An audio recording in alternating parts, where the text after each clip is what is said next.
plus que 15 minutes. Pour le 3 de cette salle. Alors que Dieu nous aide. J'aime ma Bible. J'aime ma Bible. J'aime ma Bible. Parce qu'elle me révèle la pensée de Dieu. Elle me montre les chemins du salut. Elle me montre les chemins. Elle me rend sage. Elle me Elle me massage. dit qui je suis. Je crois à ma Bible. Parce que je suis sauvé par elle. J'obéis à ma Bible. Parce que je vais mener une vie sainte et pure. Ma Bible illumine mon esprit. Elle éclaire et nourrit mon âme. J'aime ma Bible. Que Dieu nous bénisse. Bien-aimés, le message que j'ai eu ce matin, c'est sur le mensonge. Est-ce qu'un homme peut-il tromper Dieu? Mais avant de parler du mensonge, nous allons d'abord voir la sincérité.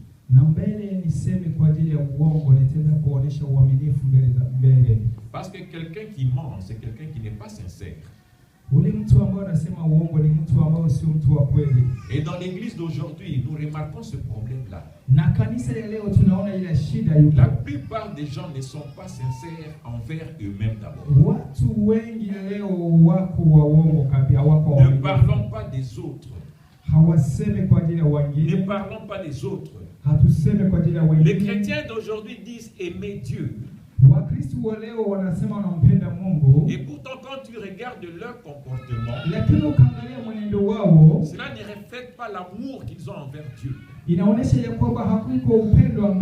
ne reflète pas l'amour de Dieu en eux. Parfois, on se demande s'ils sont réellement des chrétiens. Est-ce que leur conversion est originale? Est-ce qu'ils se sont convertis réellement? Lisons 2 Corinthiens chapitre 2. 2 Corinthiens chapitre 2. Le verset 14 à 17. Je lis. Grâce soit rendue à Dieu qui nous fait toujours triompher en Christ et qui répand pour nous en tout lieu l'odeur de sa connaissance. Nous sommes en effet pour Dieu la bonne odeur de Christ parmi ceux qui sont sauvés et parmi ceux qui périssent. Aux uns une odeur de mort, donnant la mort, aux autres une odeur de vie, donnant la vie. Et qui est suffisant pour ces choses? 17. Car nous ne falsifions point la parole de Dieu, comme font plusieurs, mais c'est avec sincérité. Mais c'est de la part de Dieu que nous parlons en Christ devant Dieu. Alléluia. Amen. Alléluia. Amen. Bien aimé, l'amour ne consiste pas en paroles seulement. L'amour consiste à faire des actes palpables et concrets. Vous devez faire voir votre comportement par rapport à l'amour que vous manifestez.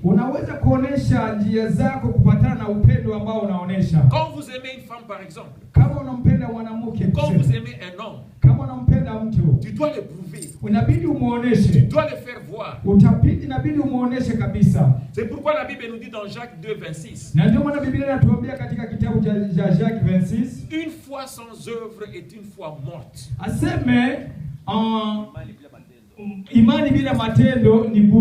Et Jésus-Christ a dit, comment est-ce que vous pouvez dire que vous aimez Dieu que vous ne voyez pas, tant que vous n'aimez pas votre prochain que vous voyez?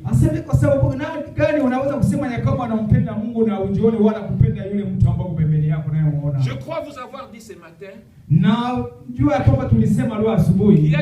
y a des bénédictions qui sont liées à des actes concrets. Et il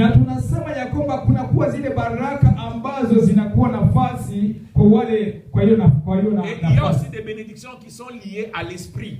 Et je vous ai donné un exemple de la sagesse. C'est dans Jacques chapitre 1, le verset 5. Jacques 1, 5, la Bible nous dit que si quelqu'un de vous manque de la sagesse, qu'il demande à Dieu qui lui donne gratuitement, sans reproche, et elle sera donnée. Et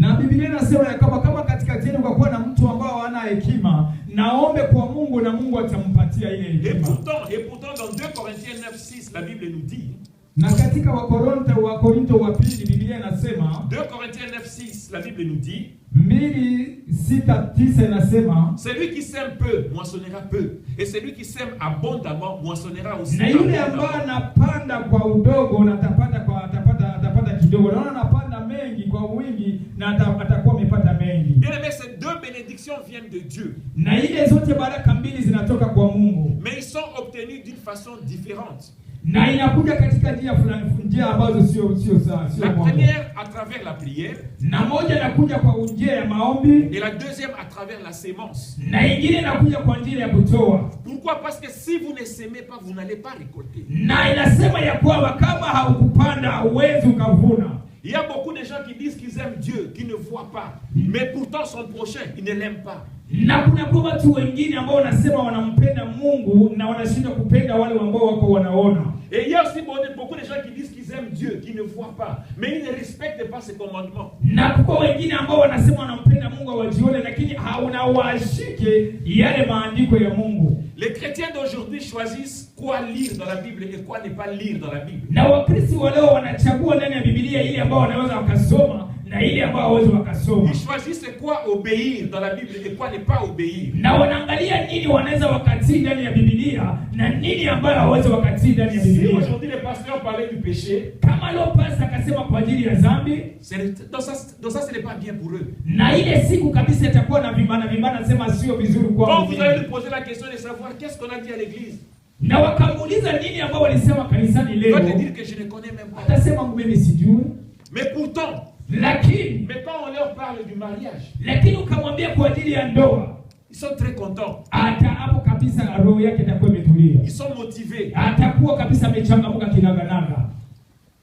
Je crois, une fois vous avoir enseigné de ne pas manger votre sémence. Na nafikiri siku moja tulifundisha kusema ya kwamba haibidi ukule mbegu yako. Parce que ce que vous allez récolter aujourd'hui, c'est ce que vous allez s'aimer en partie demain. Kwa sababu yale ambayo umevuna leo na ile ndio ambayo utapanda kesho.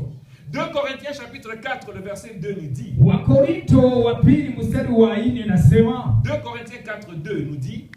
4:2 nasema. 2 Corinthiens 4:2 nous dit. Wakorinto wa pili sura 4 mstari wa 2 nasema. Nous les chrétiens, sisi wa Kristo, rejetons les choses honteuses qui se font en secret. Tunatupilia vile vitu ambavyo vinaweza kutusaidia kwa ajili ya siri. Nous n'avons point une conduite astucieuse. Hatuna mwenendo mzuri kabisa. Et nous n'altérons point la parole de Dieu. Na hatutii neno la Mungu. Mais en publiant la vérité, lakini tunasema kweli, nous recommandons à toute conscience d'homme devant Dieu. Inatubidi na tutuma kwa ajili ya devant Dieu.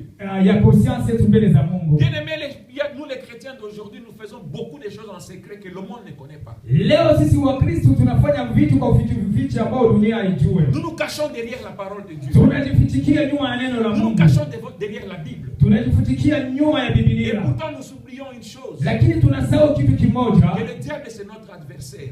Shetani yuko pale kwa ajili il cherche qui il veut dévorer. Anatafuta yule ambaye anaweza kumaliza. Alors soyons honnêtes envers nous-mêmes. Inabidi sisi wenyewe kwanza tuwe watu ambao rejetons tout ce qui n'est pas de Dieu. Tutupe yote yale ambayo haiko ya Mungu. Tout ce qui fait la honte de votre vie. Ile yote ambayo nafanya kama vile. Tout ce qui fait le déshonneur de votre vie. Ile yote ambayo nafanya haya katika maisha yetu. Rejetons-le. Tupa kabisa. Pour que vous puissiez faire face aux ruses du diable. Ile ndio inatubidi tumpatie msimame mbele ya shetani. Nous devons être sincères envers nous-mêmes d'abord. Inatubidi sisi wenyewe tuwe watu wa kweli kwanza kwa sisi wenyewe.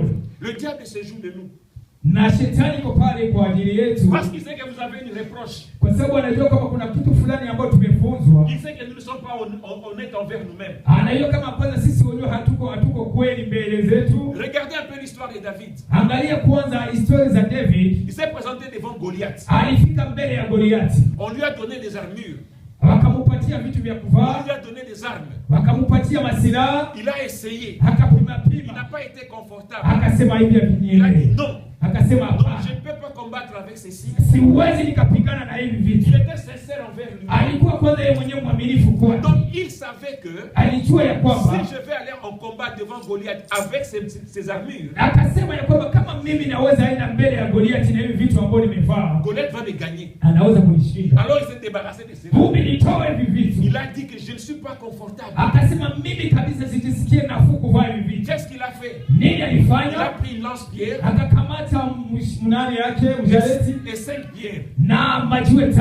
Ce qui était confortable pour lui. Ile ndio na kwamba hii ndio C'est avec ça qu'il est allé combattre na Goliath. akasema kupitia inaweza na nikapigana sana Goliath. Et vous connaissez tous les résultats. Na wao unajua ya kwamba nini ilitokea kule.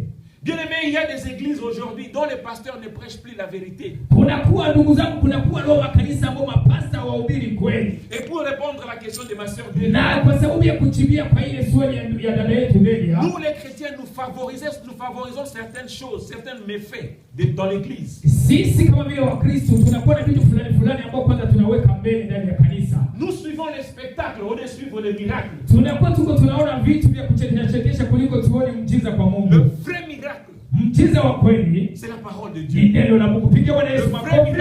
Haleluya. Le vrai miracle, ni kweli mjiza wa kweli, c'est quand il y a de la joie au ciel. Ni kama uko na furaha uko mbinguni. Hiyo ndio mjiza wa kweli. Le fait de tomber ne signifie pas que tu es délivré. Ya kusema ya kwamba kuanguka chini sio kusema kwamba umefunguliwa. Le fait de tomber, de crier ne signifie pas que tes problèmes sont terminés. Sio kusema ya kwamba umeanguka na lalamika, ndio kusema ya kwamba shida zako zinaisha. Hier on suivait un témoignage sur YouTube avec ma femme. Jana mimi nilikuwa naona ushuhuda fulani kwenye YouTube pamoja na mke wangu. Il y a un pasteur qui a induit un papa à commettre un crime dans sa famille. Kuko mtumishi mmoja wa Mungu ambaye alituma baba fulani aende kufanya uuaji ndani ya familia yake. Le papa a tué l'enfant parce que le pasteur lui a dit que ton fils est sorcier. Na huyo baba alimuua mtoto wake kwa sababu mtumishi ambao anajiita mtumishi alimwambia kwamba mtoto wake ni mlozi. Mais pourquoi? Parce que cet homme-là, il suivait les spectacles.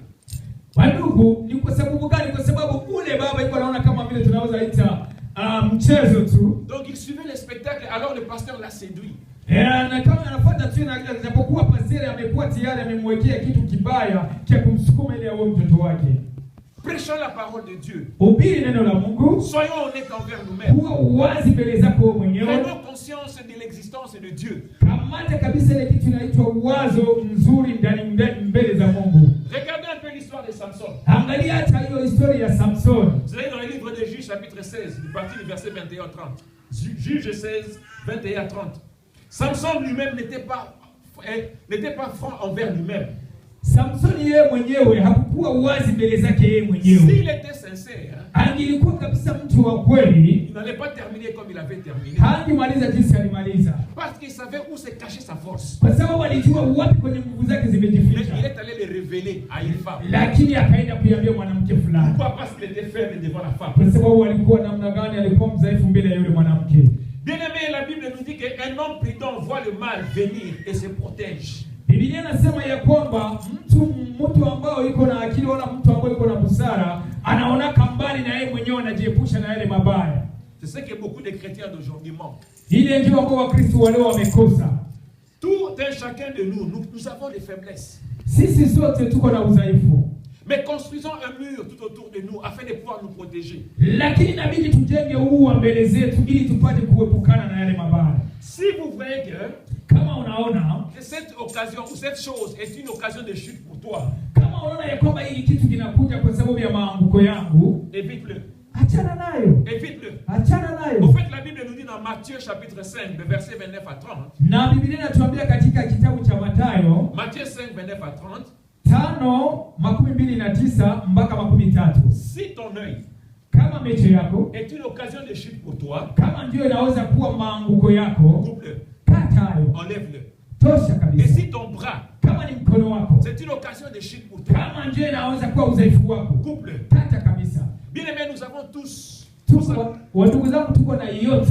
Nous avons bien aimé suivi un jour les témoignages d'une de nos sœurs. Na siku moja nilifuata ushuhuda wa dada. Elle était chrétienne. Alikuwa Mkristo. Elle venait à l'église. Alikuwa ndani ya kanisa. Elle priait. Alikuwa naomba. Probablement elle gênait. Probablement elle faisait tout ce que font les chrétiens. Alifunga yote ambayo Mkristo anaweza fanya. Mais quand elle rentrait à la maison, elle chantait la musique mondaine. Lakini kama anarudia nyumbani anaanza imba muziki ya dunia. Jusqu'à ce que sa conscience lui a parlé. Mpaka wakati kitu fulani ndani yake ilimwambia. Pour elle, c'est grâce. Na kwake yeye ilikuwa ni neema kabisa. Et pour toi, est-ce que c'est la grâce aussi? Est-ce que na kwako kabisa kweli ni uko na hiyo neema? Bien aimé, Dieu répond à des prières. Biblia na ndugu zangu, Mungu anatusikia kwa maombi yetu. Si et seulement si tu respectes ces commandements et que tu es honnête envers toi-même. Kweli kabisa, kama unaheshimu amri zake na unajijua wewe mwenyewe, si tu obéis à Dieu, kama unaamini kwa Mungu, Dieu va faire dans ta vie. Mungu atafanya kitu ndani ya maisha. Regardez les témoignages de notre sœur ce matin. Angalia ushuhuda dada yetu asubuhi ya leo. Elle a fait l'acte, Alifanya elle a récolté. na akavuna. Et si elle n'avait pas fait, Na kama hangefanya quelle sasa, sera la réponse? ingekuwaje? Ésaïe chapitre 1er, le verset 19 nous dit, Na Ésaïe 1er 19, na Isaya wa kwanza mstari wa 19 nasema, si tu es obéissant et docile, kama uko mwaminifu, tu mangeras les meilleures productions du pays. utakula matunda ya nchi. Le mot clé ici, c'est la production. Na neno letu, fungo yetu ya neno leo ni kusema nini? Tu es obéissant, Kama uko mwaminifu, tes bénédictions, ce sont les productions.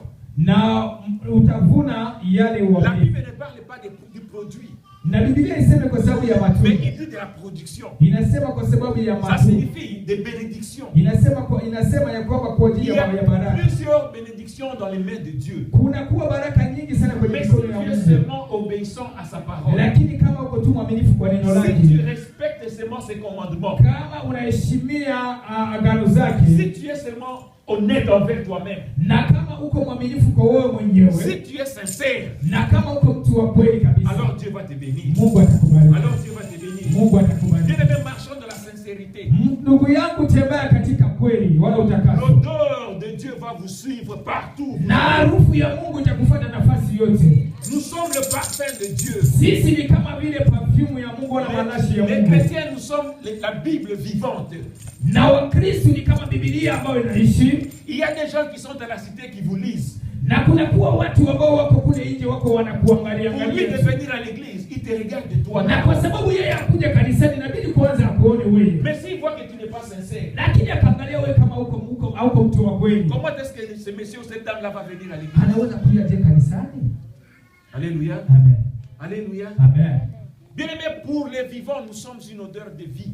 Sisi kama vile watu ambao tunaishi, sisi tuko harufu ya manukato. Et pour ceux qui meurent, nous sommes aussi une odeur de la mort. Na kama ule mtu ambao anakufa, nous sommes une odeur de la mort aussi. Naye iko na harufu ya kifo. Pourquoi? Parce que bien aimé, la Bible, Dieu nous dit que donc il n'y a que l'insensé qui dit qu'il n'y a pas de Dieu. Ni sababu gani wa ndugu zangu? Kwa sababu Biblia inatuambia kwamba il n'y a que l'insensé, le fou, qui me dit qu'il n'y a pas de Dieu. Kuko mtu mwenda wazimu ndio anasemanga hakuna Mungu. Mais quand il dit qu'il n'y a pas de Dieu, c'est que quelque part il reconnaît qu'il y a Dieu. Na ngapo anaweza sema ya kwamba Mungu hakuwake, lakini ngambo nyingine anajua kama Mungu iko. Ne falsifions pas la parole de Dieu. Usikuwe mtu ambaye wakuna nani maneno ya Ne Mungu. changeons pas la parole de Dieu. Usikuwe mtu wa kubadilisha neno la Mungu. Parlons de Christ au monde et avec sincérité. Sema kwa ajili ya Yesu ulimwenguni na nguvu zote kabisa. Soyons sincères avec le monde. Kuwa mtu wa kweli wala mwaminifu.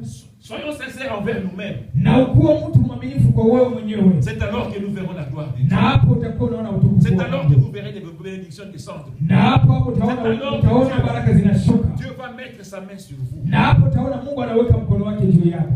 Ça, c'était juste une petite introduction. Hiyo tu ilikuwa ni kiingilio kidogo. Mais le dimanche prochain, nous allons voir est-ce qu'un homme trompe-t-il Dieu.